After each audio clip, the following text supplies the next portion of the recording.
धर्म ग्रंथों के अनुसार हनुमान जी और भीम भाई है, क्योंकि दोनों ही पवन देवता के पुत्र है। महाभारत में एक प्रसंग आता है जब भीम और हनुमान की मुलाकात होती है। आज हम आपको वो ही प्रसंग विस्तारपूर्वक बता रहे हैं।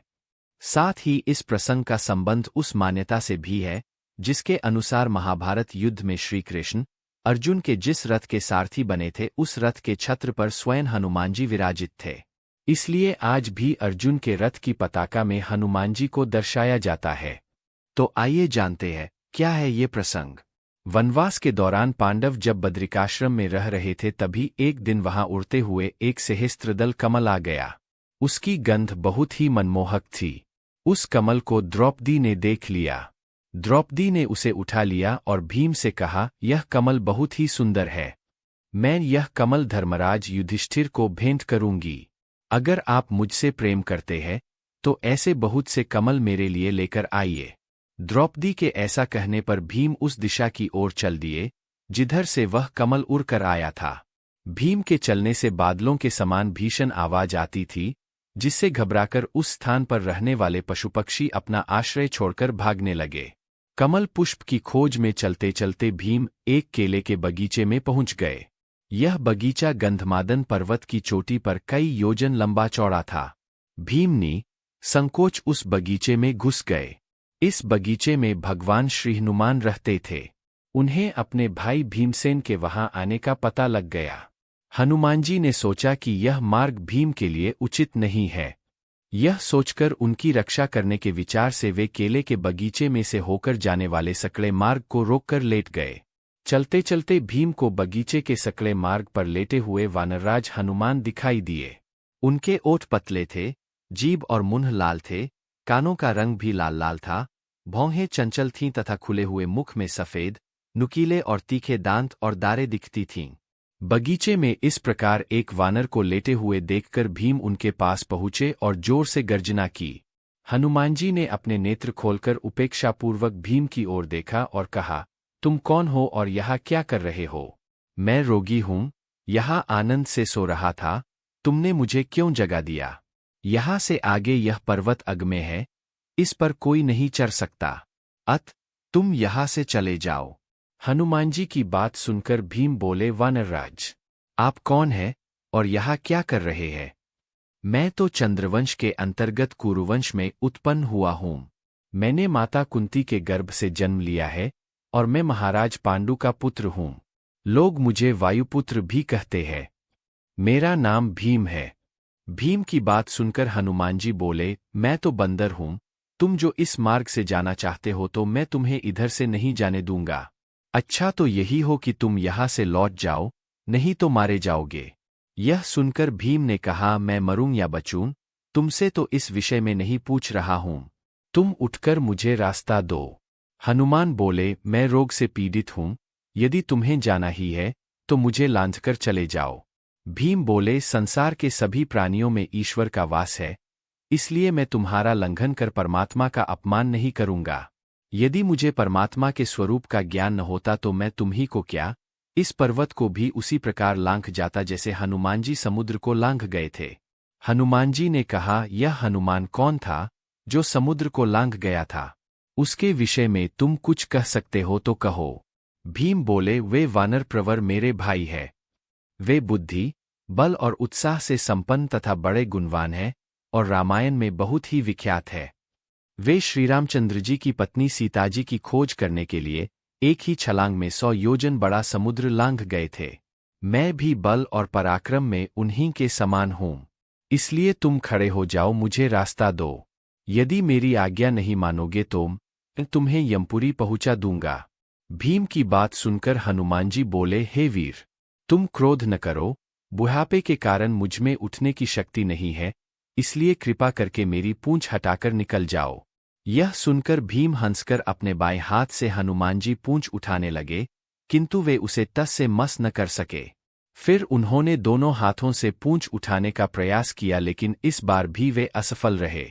तब भीम लज्जा से मुख नीचे करके वानरराज के पास पहुंचे और कहा, आप कौन हैं? अपना परिचय दीजिए और मेरे कटु वचनों के लिए मुझे क्षमा कर दीजिए। तब हनुमान जी ने अपना परिचय देते हुए कहा कि इस मार्ग में देवता रहते हैं, मनुष्यों के लिए यह मार्ग सुरक्षित नहीं है, इसीलिए मैंने तुम्हें रोका था। तुम जहां जाने के लिए आए हो, वह सरोवर तो यही है। हनुमान जी की बात सुनकर भीम बहुत प्रसन्न हुए और बोले, आज मेरे समान कोई भाग्यवान नहीं है। आज मुझे अपने बड़े भाई के दर्शन हुए हैं। किंतु मेरी एक इच्छा है, वह आपको अवश्य पूरी करनी होगी। समुद्र को लांघते समय आपने जो विशाल रूप धारण किया था, उसे मैं देखना चाहता हूँ। भीम के ऐसा कहने पर हनुमान जी ने कहा, तुम उस रूप को नहीं देख सकते और न कोई अन्य पुरुष उसे देख सकता है। सतयुग का समय दूसरा था और त्रेता और द्वापर का भी दूसरा है। काल तो निरंतर क्षय करने वाला है, अब मेरा वह रूप है ही नहीं। तब भीमसेन ने कहा, आप मुझे युगों की संख्या और प्रत्येक युग के आचार, धर्म, अर्थ और काम के रहस्य, कर्मफल का स्वरूप तथा उत्पत्ति और विनाश के बारे में बताइए। भीम के आग्रह पर हनुमान जी ने उन्हें कृतयुग, त्रेतायुग, फिर द्वापरयुग व अंत में कलयुग के बारे में बताया। हनुमान जी ने कहा कि अब शीघ्र ही कलयुग आने वाला है, इसलिए तुम्हें जो मेरा पूर्व रूप देखना है, वह संभव नहीं है। हनुमान जी की बात सुनकर भीम बोले, आपके उस विशाल रूप को देखे बिना यहाँ से नहीं जाऊंगा। यदि आपकी मेरे ऊपर कृपा है, तो मुझे उस रूप में दर्शन दीजिए। भीम के इस प्रकार कहने पर हनुमान जी ने अपना विशाल रूप दिखाया, जो उन्होंने समुद्र लांघते समय धारण किया था। हनुमान जी के उस रूप के सामने वह केलों का बगीचा भी ढक गया। भीमसेन अपने भाई का यह रूप देखकर आश्चर्यचकित हो गए। फिर भीम ने कहा, हनुमान जी, मैंने आपके इस विशाल रूप को देख लिया है। अब आप अपने इस स्वरूप को समेट लीजिए।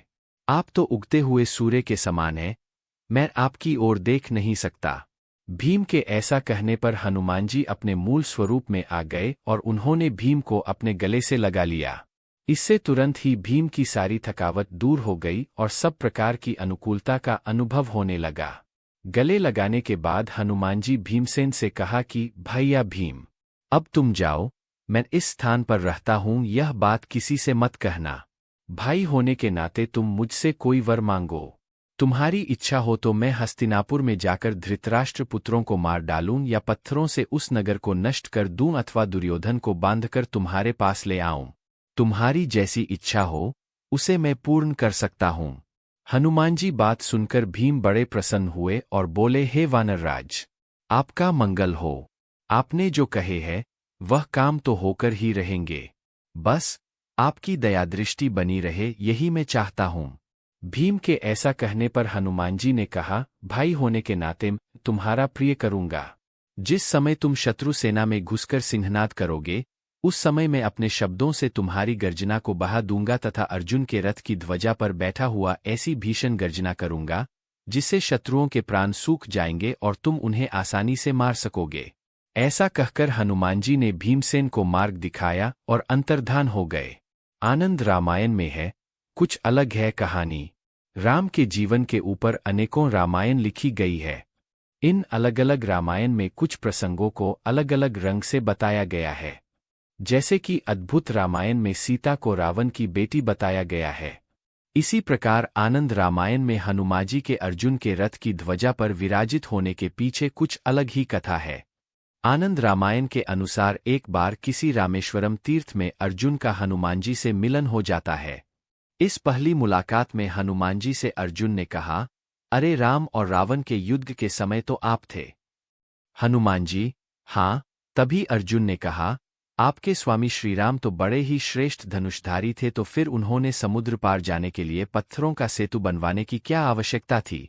यदि मैं वहां उपस्थित होता तो समुद्र पर बाणों का सेतु बना देता, जिस पर चढ़कर आपका पूरा वानर दल समुद्र पार कर लेता। इस पर हनुमान जी ने कहा, असंभव, बाणों का सेतु वहां पर कोई काम नहीं कर पाता। हमारा यदि एक भी वानर चढ़ता तो बाणों का सेतु छिन्न भिन्न हो जाता। अर्जुन ने कहा, नहीं, देखो ये सामने सरोवर है, मैं उस पर बाणों का एक सेतु बनाता हूँ। आप इस पर चढ़कर सरोवर को आसानी से पार कर लेंगे। हनुमान जी ने कहा, असंभव। तब अर्जुन ने कहा, यदि आपके चलने से सेतु टूट जाएगा तो मैं अग्नि में प्रवेश कर जाऊंगा, और यदि नहीं टूटता है तो आपको अग्नि में प्रवेश करना पड़ेगा। हनुमान जी ने कहा, मुझे स्वीकार है। मेरे 2 चरण ही इसने झेल लिए तो मैं हार स्वीकार कर लूंगा। तब अर्जुन ने अपने प्रचंड बाणों से सेतु तैयार कर दिया।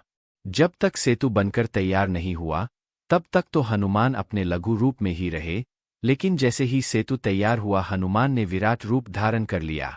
हनुमान राम का स्मरण करते हुए उस बाणों के सेतु पर चढ़ गए। पहला पग रखते ही सेतु सारा का सारा डगमगाने लगा, दूसरा पैर रखते ही चरमराया और तीसरा पैर रखते ही सरोवर के जल में खून ही खून हो गया। तभी श्री हनुमान जी सेतु से नीचे उतर आए और अर्जुन से कहा कि अग्नि तैयार करो। अग्नि प्रज्वलित हुई और जैसे ही हनुमान अग्नि में कूदने चले, वैसे भगवान श्री कृष्ण प्रकट हो गए और बोले, ठहरो। तभी अर्जुन और हनुमान ने उन्हें प्रणाम किया। भगवान ने सारा प्रसंग जानने के बाद कहा, हे हनुमान, आपका तीसरा पग सेतु पर पड़ा, उस समय मैं कछुआ बनकर सेतु के नीचे लेटा हुआ था। आपकी शक्ति से आपके पैर रखते ही मेरे कछुआ रूप से रक्त निकल गया। यह सेतु टूट तो पहले ही पग में जाता यदि मैं कछुआ रूप में नहीं होता तो। यह सुनकर हनुमान को काफी कष्ट हुआ और उन्होंने क्षमा मांगी। मैं तो बड़ा अपराधी निकला, जो आपकी पीठ पर मैंने पैर रख दिया। मेरा ये अपराध कैसे दूर होगा भगवन? तब कृष्ण ने कहा, ये सब मेरी इच्छा से हुआ है। आप मन खिन्न मत करो और मेरी इच्छा है कि तुम अर्जुन के रथ की ध्वजा पर स्थान ग्रहण करो।